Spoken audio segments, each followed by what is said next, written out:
êtes de plus en plus nombreux à suivre Évasion Guinée. Mesdames et messieurs, nous vous en remercions. Bienvenue dans cette édition d'information. Les titres. Moussa Solano n'est plus secrétaire général du Parti de l'Unité et du Progrès. Le bureau politique national du PUP a été dissous ce samedi et remplacé par un comité ad hoc. Et puis la relance de la justice transitionnelle en débat ce samedi à Conakry entre les organisations de la société civile. C'est pour appuyer et renforcer la commission provisoire de réflexion sur la réconciliation nationale. Encore une fois, bienvenue à tous. Comme annoncé, le bureau politique national du PUP est dissous. Il est remplacé par un comité ad hoc de 19 membres. Une décision qui fait suite à l'expiration du mandat du secrétaire général du parti qui, selon ses militants, a refusé d'organiser un congrès pour l'élection de son remplaçant. En plus, les militants du PUP jugent le bilan de Moussa Solano de complètement négatif. Alpha Marbari pour plus de précisions. Cette rencontre des militants et sympathisants du Parti de l'Unité et du Progrès avait un double objectif. Le premier est de les informer, de les sensibiliser sur la nouvelle vision du parti et le second est de les tenir informés sur les nouvelles dispositions envisagées par les fédérations et les sections du parti. Le cadre d'aujourd'hui, c'est une réunion d'information, de concertation. Les législatives, on n'a eu personne. Aucun siège à l'Assemblée nationale. Le PUP ne mérite pas cela. Le PUP est organisé jusqu'au dernier hameau de la République. Pourquoi nous n'avons pas eu un seul siège? Et il y a eu vote. C'est par manque d'organisation. Le PUP s'apprête aussi dans 2 mois à l'organisation de son congrès. Après 5 ans passés à la tête du parti, El Hadj Moussa Solano n'est plus légitime. Par ailleurs, les militants se disent dessus de son bilan et demandent la mise en place d'une nouvelle direction. Notre mandat est arrivé à terme. Nous sommes en train de préparer le congrès, le renouvellement. Ça se situe dans les principes de notre parti. Négatif. Négatif. Négatif en ce sens que depuis 5 ans, nous n'avons pas fait une sortie pour aller sensibiliser, pour aller camper et pour aller informer nos militants. Dans chaque groupe, il y a un leader, une tête, un président. S'agissant des rumeurs qui font état d'une crise au sein du PUP, El Hadj Djibril Kouyaté est catégorique. Le parti se porte bien, mais pas comme on le pense. Cela n'engage que ceux qui déclarent cela. Pour le PUP, c'est un seul camp. Le camp que le président, le feu président Lansana Conté nous a laissé avec ses directives. Unissez-vous, travaillez ensemble, main dans la main. Les jours à venir seront décisifs pour le PUP qui doit affûter ses armes pour les présidentielles annoncées pour le 11 octobre prochain. Journée de concertation ce samedi à Conakry des organisations de la société civile sur la relance de la justice transitionnelle en Guinée. Il s'agit d'appuyer la commission provisoire de réflexion sur la réconciliation nationale à travers les pistes de solutions qui seront issues de ces échanges. Un autre objectif consiste à mettre en place un réseau pour appuyer et renforcer le processus de la justice transitionnelle en Guinée. C'est une initiative de l'Alliance des médias pour les droits humains appuyée par l'ONG Faramo à Guéretouba. Des décennies de violence et de violations à grande échelle des droits de l'homme marquent encore la Guinée. Des violations qui entravent le développement du pays et la réconciliation nationale qui ne peuvent se faire sans la vérité, la justice, la réparation. Une responsabilité qui incombe à l'État à travers une volonté politique, l'assistance des partenaires techniques et financiers, mais aussi des mesures de protection des victimes et l'appropriation nationale. D'où la place de la justice transitionnelle qui est un ensemble de mécanismes judiciaires et non judiciaires pouvant conduire à la réconciliation et à la consolidation de la paix. Après les drames humains comme ceux que nous avons connus dans notre pays, la société, les victimes ou les familles des victimes ont toujours besoin de savoir ce qui s'est passé avant de penser à la justice ou aux réparations. C'est en cela que la justice transitionnelle est perçue sous la plume d'Alex Boren comme, citation, une façon appropriée de décrire la quête d'une société juste lorsque prennent fin des systèmes non démocratiques, souvent oppressifs et violents. Fin de citation. Cependant, cette quête des attentes de la population ne peut se faire sans l'apport de tous, y compris les organisations de la société civile, qui, à travers cette journée de réflexion et leurs actions sur le terrain, pourraient aider la commission provisoire de réflexion sur la réconciliation nationale à atteindre ses objectifs. Comme membre des organisations de la société civile, votre rôle sera d'accompagner la commission de la réconciliation de ses fonctions à travers des sessions de sensibilisation et d'éducation citoyenne. Elles contribueront à éclairer la lanterne de nombreux citoyens sur les défis, enjeux et perspectives de ce processus important. Votre tâche, dans le cadre de ces consultations nationales, consistera aussi à rendre compte fidèlement de la situation réelle, avec un objectif final d'œuvrer pour que la vraie histoire du pays soit connue de tous, afin de tourner la page du passé et commencer l'amorce vers un dialogue franc et constructif entre les filles et fils de Guinée pour trouver ensemble des solutions appropriées aux nombreux défis du pays. À cet effet, la mise en place d'un réseau des OSC devrait permettre d'appuyer et de renforcer ce processus de justice transitionnelle en Guinée. Dans cette édition également, les sociétés entreprises de sécurité privée de Guinée pourraient désormais bénéficier des formations de remise à niveau du ministère de la Sécurité et de la Protection civile. C'est une promesse faite ce samedi par le ministre de tutelle lors de l'Assemblée générale élective de l'Union des sociétés et entreprises de sécurité privée, un congrès qui avait mobilisé toutes les structures membres de cette union pour renouveler leur exécutif. Beno Marsila. Depuis 2011, l'Union des sociétés et entreprises de sécurité privée de Guinée est dirigée par un bureau provisoire. Ce troisième congrès tenu ce samedi à Conakry a élu un nouveau bureau exécutif. Une élection qui avait mobilisé toutes les sociétés de surveillance et de gardiennage membres de l'Union, des représentants du gouvernorat de la ville de Conakry, de la Commission défense et sécurité de l'Assemblée nationale et le ministre de la Sécurité et de la Protection civile, président d'honneur de la rencontre. Pour alors intégrer les sociétés privées de surveillance dans le dispositif national de sécurité, Dr Mahmoud Sissé promet de les faire bénéficier des formations. Je voudrais vous affirmer ma volonté de mettre en place une stratégie pour professionnaliser votre secteur par la création d'un centre spécialisé de formation de vos agents de sécurité privée, mais aussi en mettant en place une plateforme de communication pour une synergie d'action entre les agents privés sur le terrain et les services publics sur l'ensemble du territoire national. Une promesse qui rassure et remotive les chefs des entreprises de sécurité privée dans leur combat, celui de rendre l'environnement sécuritaire favorable aux investisseurs et aux investissements, mais aussi créer de l'emploi. Je suis à plus d'un titre réjoui. Et je pense que nous allons pouvoir mettre de l'ordre au sein de cette profession et de lui donner la valeur qu'elle mérite.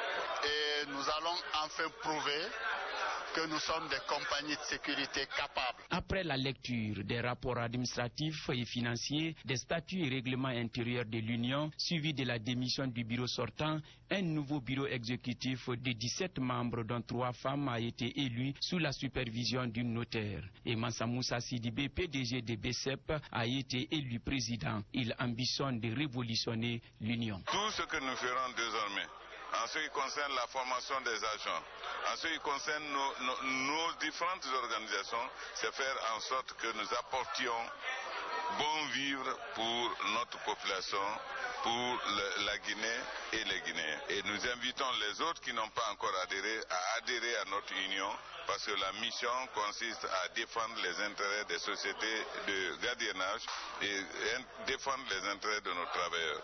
Les sociétés et entreprises privées de sécurité se taillent une part importante dans la création d'emplois en Guinée. Elles emploient aujourd'hui 14 246 personnes. Cette corporation, reconnue en 2003 par le ministère de la Sécurité et de la Protection civile, assiste également l'État dans les périodes de crise, notamment sa récente contribution de 3 milliards de francs guinéens pour la lutte contre Ebola en Guinée.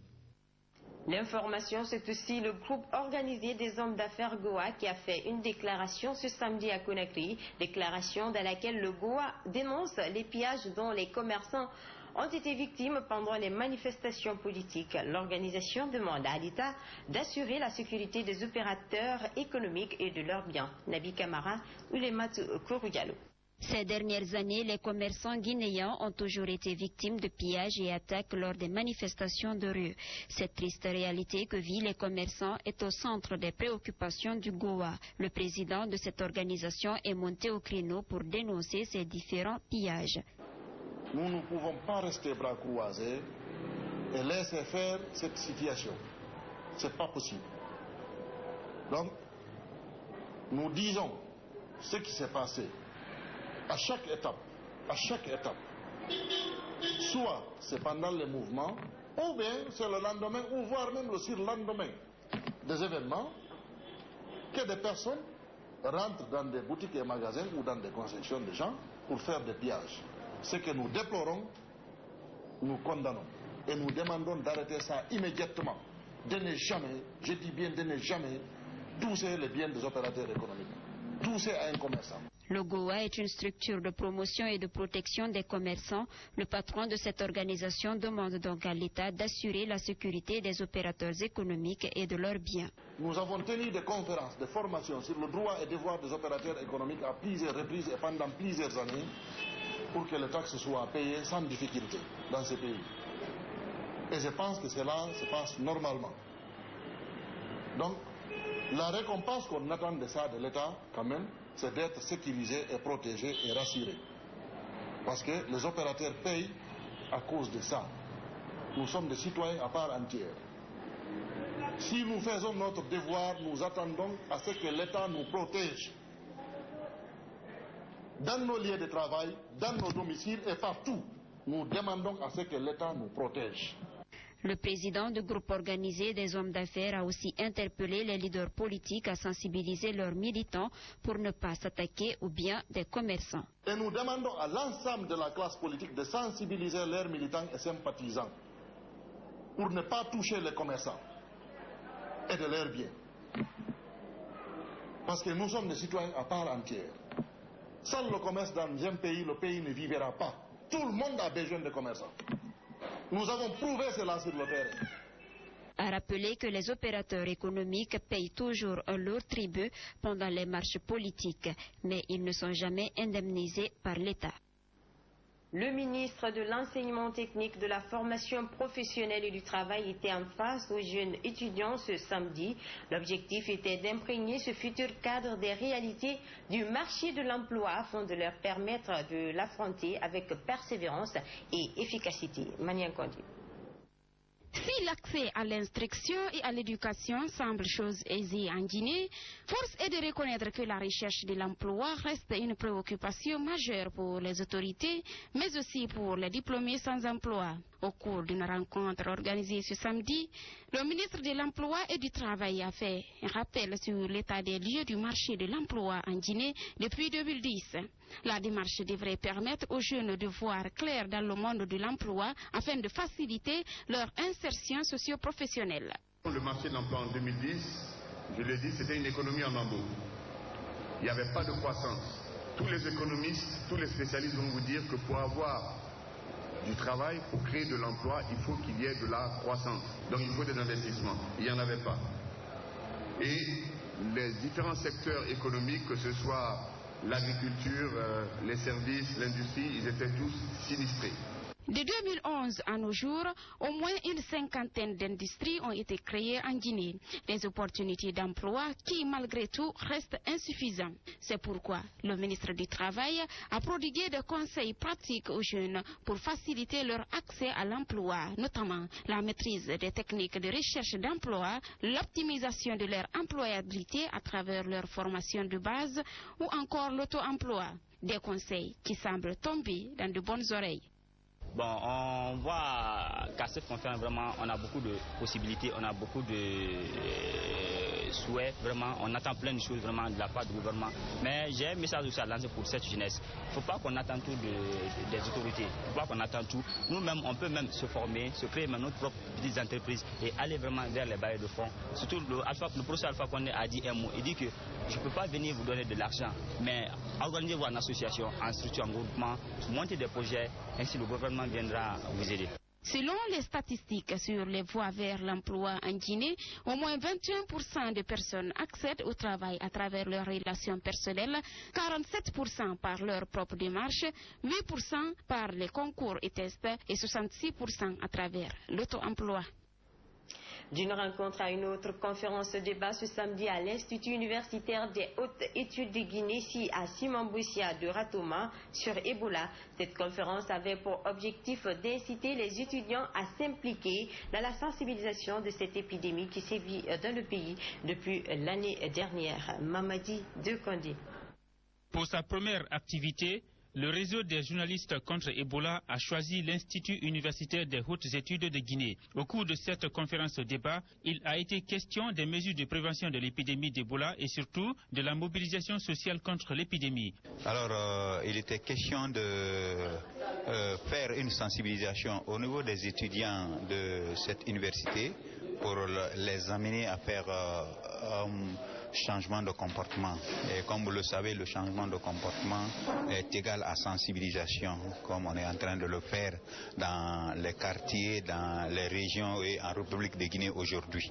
En sensibilisant ces étudiants, le réseau des journalistes contre Ebola a des attentes, que ces derniers servent de relais dans la conscientisation à la base.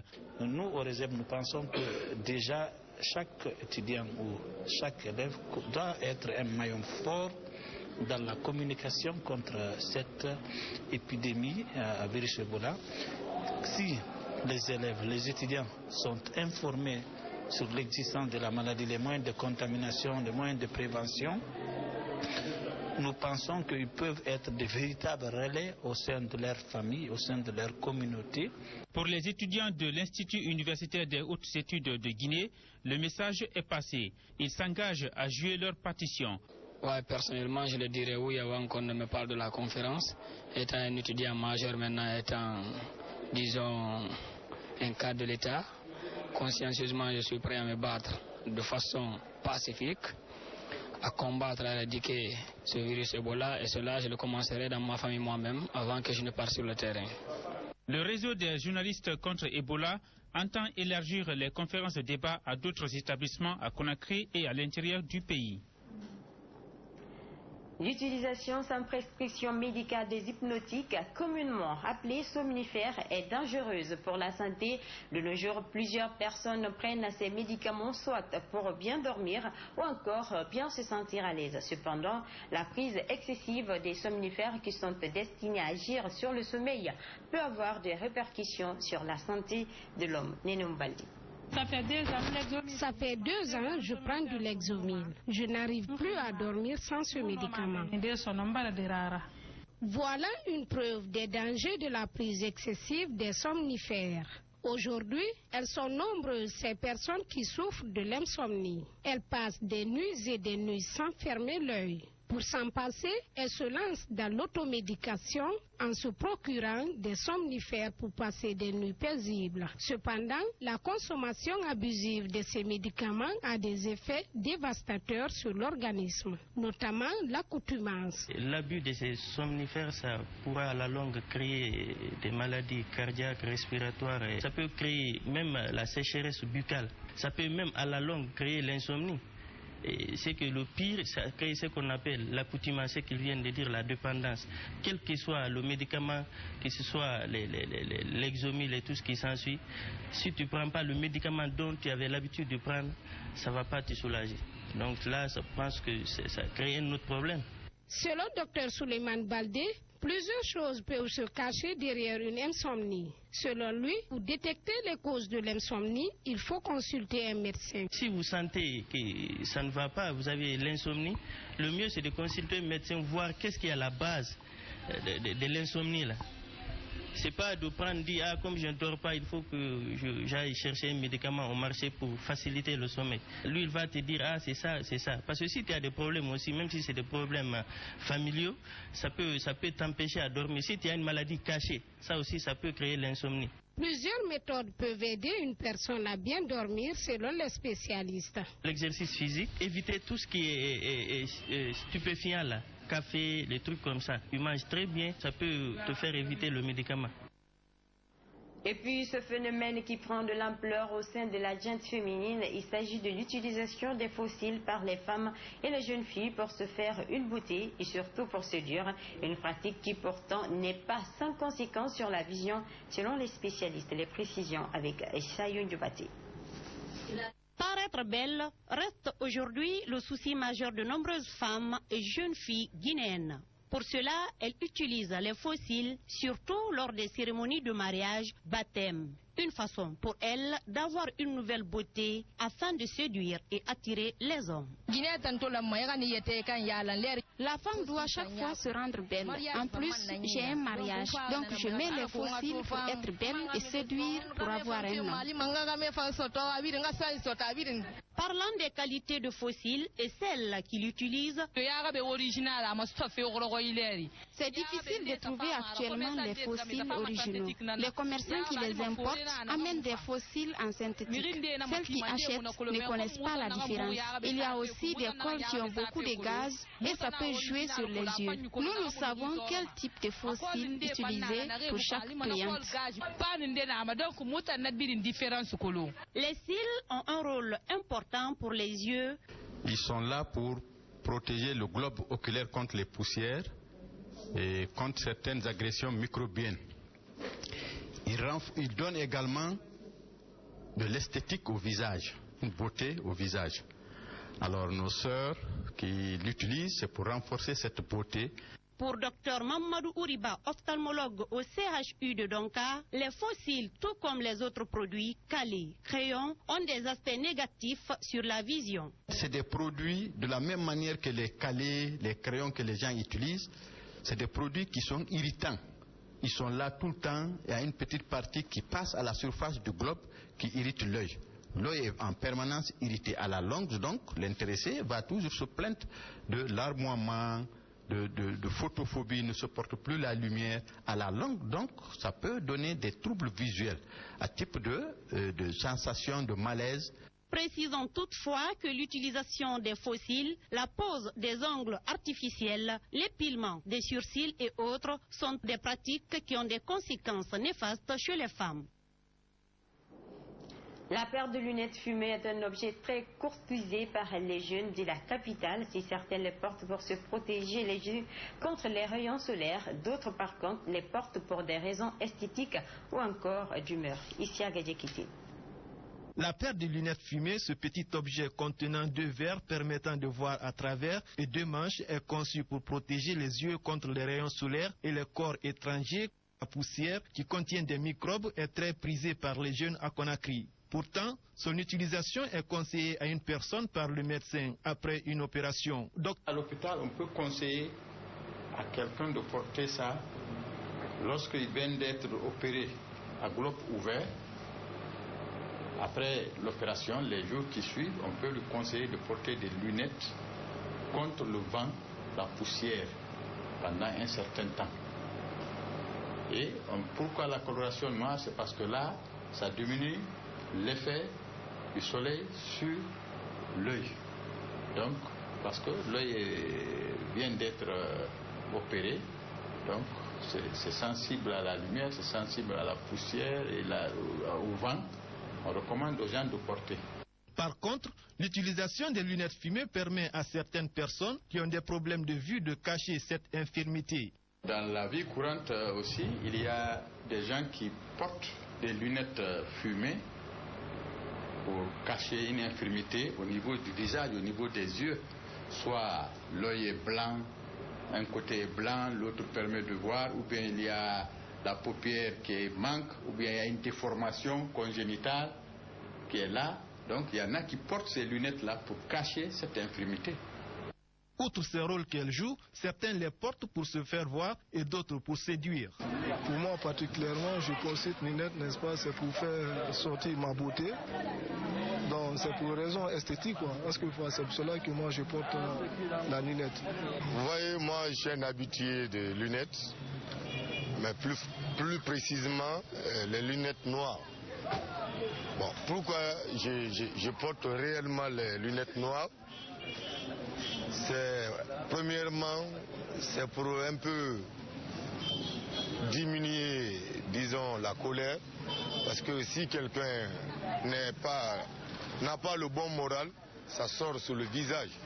Donc je suis obligé de cacher mon visage parce que je n'arrive pas à voir, le moral n'est pas au beau fixe. Les lunettes noires contiendraient-elles des substances dangereuses pour la vue? L'on pourrait le confirmer à partir du moment où son utilisation est recommandée par les médecins ophtalmologues. Avant de boucler cette édition, l'évolution massive des technologies au cours de la décennie a créé de nouvelles opportunités pour les internautes. Aujourd'hui, la plupart des personnes préfèrent la connexion mobile au détriment des cybercafés qui sont en voie de disparition. Marie-Chela Fofana. Le développement de l'Internet à haut débit, la démocratisation de l'ordinateur et des nouvelles technologies poussent aujourd'hui les cybernautes à abandonner les cybercafés pour se connecter à domicile, au bureau et même dans la rue. Entre les deux connexions, c'est-à-dire connexion mobile et connexion dans les cyber, moi je préfère la connexion mobile. Pourquoi? Parce que la connexion mobile, non seulement avec la connexion mobile, la facturation elle est réduite là-bas. Et ça c'est de 1. De 2, avec la connexion mobile, tu n'as pas besoin de te déplacer encore. Grâce à l'émergence de la connexion 3G mobile, les cybercafés sont de nos jours presque vides. Les rares personnes qu'on y retrouve viennent pour imprimer ou pour faxer des documents. Ce n'est plus comme avant. Bon, à l'heure là, il y a peu de clients. L'internet est dominé maintenant par les téléphones. Tout le monde se connecte à partir de son téléphone. Donc on reçoit les gens qui viennent souvent imprimer ou scanner ou bien faxer. Certaines personnes accros au cybercafé trouvent du plaisir à venir dans ces endroits. Pour eux, c'est un moyen de se faire des amis. On peut se connecter à la maison, mais quand tu viens au cyber, bien sûr tu viens pour te connecter. Mais aussi tu vas avoir des relations et que les relations que tu ne peux pas gagner.